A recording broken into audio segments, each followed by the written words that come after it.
کوفہ میں جب میں پہنچا، کوفہ کی طرف میں آیا تو دیکھا کہ ایک جگہ پر میں مفہوم پیش کر رہا ہوں، ایک جگہ پر لوگوں کا ہجوم لگا ہوا ہے اور ایک درمیانے سے قد کا ایک آدمی وہاں پر بیٹھا ہوا ہے، لوگ اس کے ارد گرد بیٹھے ہوئے ہیں۔ میں نے لوگوں سے پوچھا بھئی یہ شخصیت کون ہے جس کے ارد گرد لوگ گھیرا بنا کر بیٹھے ہوئے ہیں، دائرہ بنا کر، یہ کون ہے؟ تو مجھ سے یہ کہا گیا کہ کیا آپ ان کو نہیں پہچانتی ہیں؟ فرمایا میں تو نہیں پہچانتا ہوں ان کو۔ فرمایا یہ حضور کے صحابی حذیفہ بن یمان ہیں۔ اب قریب چلے گئے، حضرت حذیفہ بن یمان کا کملی والے، ہر صحابی کا حضور سے پیار کا ایک اپنا ہی انداز ہے۔ حضرت حذیفہ بن یمان نے لوگوں کو مخاطب کیا، آؤ میں تمہیں حضور کا ایک فرمان سناؤں۔ حضرت حذیفہ بن یمان رضی اللہ تعالیٰ عنہ بیان کرتے ہیں، ان الناس کانوا یسألون رسول اللہ صلی اللہ علیہ وآلہ وسلم۔ حضور کی جب محفل سجتی تھی، کملی والے آقا جب مسند تدریس پہ جب بیٹھتے تھے، صحابہ علم و حکمت کی باتیں سننے کے لیے، احکام شریعت سیکھنے کے لیے، معاملات فضائل سیکھنے کے لیے مصطفیٰ کی بارگاہ میں بیٹھتے تھے اور توجہ سے بیٹھتے تھے، اور یہی سنت ہے صحابہ کی کہ جب آپ کسی علمی محفل میں بیٹھیں تو توجہ سے پھر اس بات کو سنا کریں، اپنی توجہ کو دنیاوی تمام معاملات سے بے دخل کر کے اس واعظ کی بات کو سنے کہ کہنے والا کیا کہہ رہا ہے، کوئی قرآن کی حدیث بیان کر رہا ہے یا حضور کا فرمان بیان کر رہا ہے یا کسی صحابی کا قول بیان کر رہا ہے۔ یہ صحابہ کی سنت ہے کہ آپ محفل میں بیٹھیں تو متوجہ اس آدمی کی طرف ہوں جو گفتگو کر رہا ہو۔ کملی والے آقا تشریف فرما ہیں تو حضرت حذیفہ بن یمان کہتے ہیں جب کملی والے آقا خود بیٹھے ہوں تو صحابہ مختلف قسم کے سوالات کملی والے آقا سے کیا کرتے تھے، مختلف قسم کے سوالات، جس کو جو حاجت ہوتی وہ حضور کی بارگاہ میں اپنا سوال پیش کرتا۔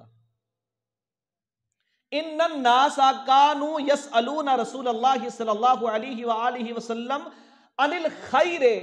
حضرت حذیفہ بن یمان کہتے ہیں لوگ صحابہ حضور سے نیکی کے بارے میں، بھلائی کے بارے میں، اچھائی کے بارے میں سوال کیا کرتے تھے، یا رسول اللہ اچھائی کیا ہے، بھلائی کیا ہے، خیر کیا ہے؟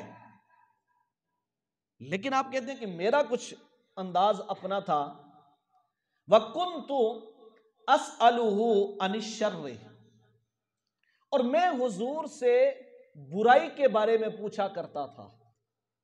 ایک دفعہ نہیں پوچھا، كُنْتُ أَسْأَلُهُ عَنِ الشَّرِّ، میں حضور سے برائی کے بارے میں پوچھا کرتا تھا، یا رسول اللہ یہ برائی کیا ہے؟ لوگ تو بھلائی کے بارے میں پوچھتے، میں برائی کے بارے میں پوچھتا تھا، یہ برائی کیا ہے، شر کیا ہے؟ جب میں لوگوں کی محفل میں بیٹھ کر یہ سوال کرتا نا کہ یا رسول اللہ یہ برائی کیا چیز ہے، تو آگے سے لوگوں کا ریئیکشن کیا ہوا کرتا تھا؟ صحابہ کیا کرتے تھے؟ فَأَخْدَقَهُ الْقَوْمُ بِأَبْصَارِهِمْ، لوگ آنکھیں پھاڑ پھاڑ کے میری طرف دیکھتے تھے، تعجب کی نگاہ سے مجھے دیکھتے تھے، حیرانگی کی نگاہ سے مجھے دیکھتے تھے، یہ کیا کر رہا ہے بھئی؟ ہم تو بھلائی پوچھ رہے ہیں اور یہ برائی کے بارے میں پوچھ رہا ہے۔ تو لوگ آنکھیں پھاڑ کے مجھے دیکھتے تھے، حیرانگی کی نگاہ سے مجھے دیکھتے تھے۔ فَقَالَ إِنِّي قَدْ أَرَى الَّذِي تَنْكِرُونَ، تو میں انہیں آگے سے جواب دیتا کہ جو تمہارے چہروں پہ ناراضگی ہے، جو ناپسندیدگی ہے، میں اس کو دیکھ رہا ہوں، پر آپ سارے بھلائی کے بارے میں پوچھ رہے ہیں تو برائی کے بارے میں بھی تو کوئی پوچھنے والا ہو نا، یہ نہ ہو کہ ہم ہر برائی کو اچھائی سمجھ کر کرتے رہیں، برائی کے بارے میں بھی پتہ ہونا چاہیے کہ یہ چیز بری ہے۔ بسا اوقات آج اس معاشرے کے اندر ہم ایک کام اچھائی سمجھ کے کرتے ہیں لیکن ہوتا وہ برا ہے،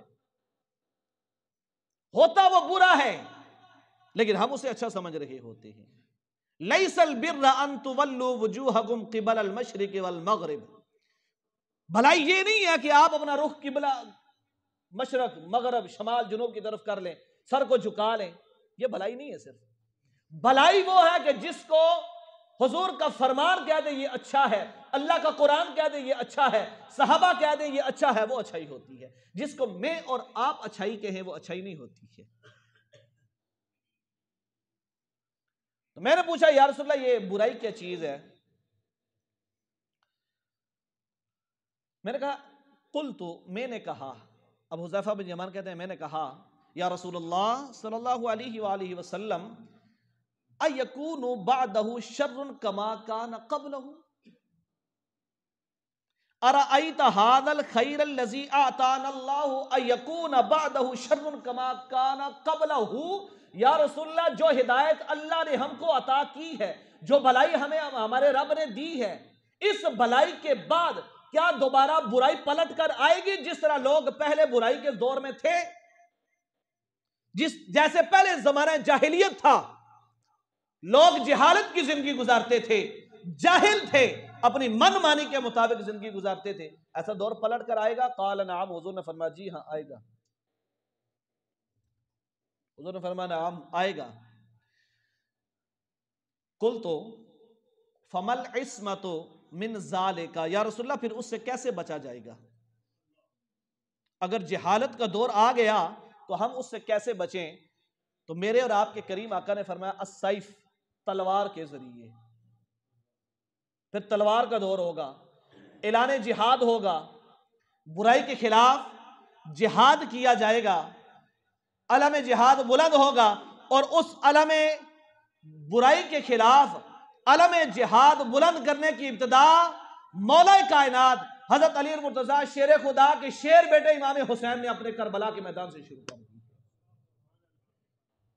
آپ کا یہ پیغام تھا کہ لوگوں، میرے مصطفیٰ نے کہا ہے، میرے نانا نے یہ کہا ہے کہ برائی جب عروج پکڑے گی، حلال کو حرام اور حرام کو حلال کیا جائے گا جب، اور بادشاہ جب علل اعلان برائی کریں گے تو تمہارا یہ فرض بنتا ہے کہ علم جہاد بلند کرو اور دین کے جو سیدھی بات ہے وہ لوگوں تک پہنچا دو۔